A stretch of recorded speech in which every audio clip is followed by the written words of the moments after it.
How's it going, everyone? King Black Tooth here again, and I'm going to commentate through a Gwent Witcher card game footage from Gamescom 2016. Now, this is one of the first pieces of footage that we had of a game being played, so it's nothing new if you've been following along. I'm going to be commentating on the game itself, as well as any interesting interactions with some of the newer cards that you'll see in this video. Now, I have actually done analytical videos of all the cards we've seen so far that come out of Gamescom, so there's nothing here absolutely new, but some of the interactions might be a bit interesting to you that you might not be aware of. So sit back and join me, and I hope you enjoy it. Take care. So at Gamescom 2016, if you were able to go, if you played Gwent, you had to choose from one of 4 pre-made decks. You had Dagon's Weather deck, Bruvahug's Special Card deck, Foltest Auto Promotion deck, and Scoia'Tael Graveyard Resurrection deck. So in this video, we're going to see a Monster versus Scoia'Tael match. So Bruvahug versus Dagon. As the Scoia'Tael player, you should be seeing Dagon and getting rid of all weather cards that are in your hand on the draw phase. You should not have any weather cards in your hand apart from clear weathers as the Scoia'Tael player. As the monster player here, he's unfortunately used all his redraws just getting rid of duplicate cards, and he still didn't manage to get rid of them all. He's still got 2 Ancient Foglets and 2 Crones. So that's the dangerous nature of monster muster decks. Now, the Scoia'Tael used its deck ability to choose to make the opponent go first. He shouldn't have used it there because you've got a 50-50 chance of that happening anyway. You should use it on round 2 or 3 so that you get card advantage while using it. So that was a misplay in my opinion. Good to play Sultan the Brawler down because that's kind of still a neutral board for Scoia'Tael at the moment. I think it would have been better to play a weather card for Monster because now all those 2s on the Monster side are very vulnerable to Scorch. If you're Scoia'Tael, I would try and Scorch them if he has one, because they're going to definitely be a lot of strength later on that you don't want to have to deal with. So we've seen the Elven Mercenary, which is the new card, and that plays a special card from your deck, and it played Nature's Gift. Nature's Gift acts as the previous special card that was played in this game, but since no previous special card was played, it didn't do anything. So that was actually a negative.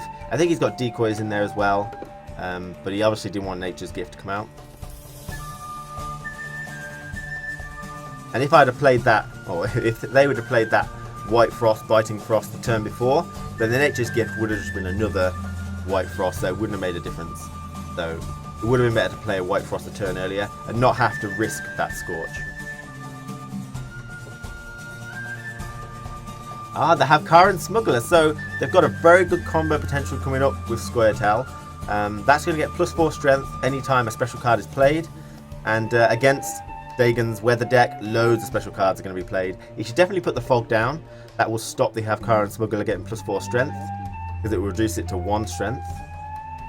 And he gets his Foglets and buffs everything. So that was just a perfect play. Now, that Havkar and Smuggler is on 5 strength, but gets negated to 1. And this decoy will bump it up to 9, but it's still on 1 because it doesn't go through weather cards. Good job for picking up the Elven Mercenary. That is a really important card strategy. Decoys and Havkar and Smuggler and Elven Mercenary.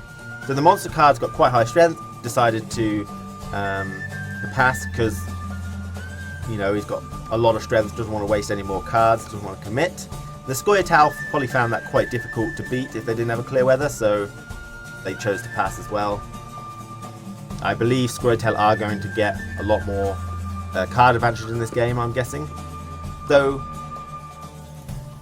Triss Butterfly spell gets your Fog on the board, gets your Foglets, pretty good effect there. It will stop the Havkar and Smuggler again.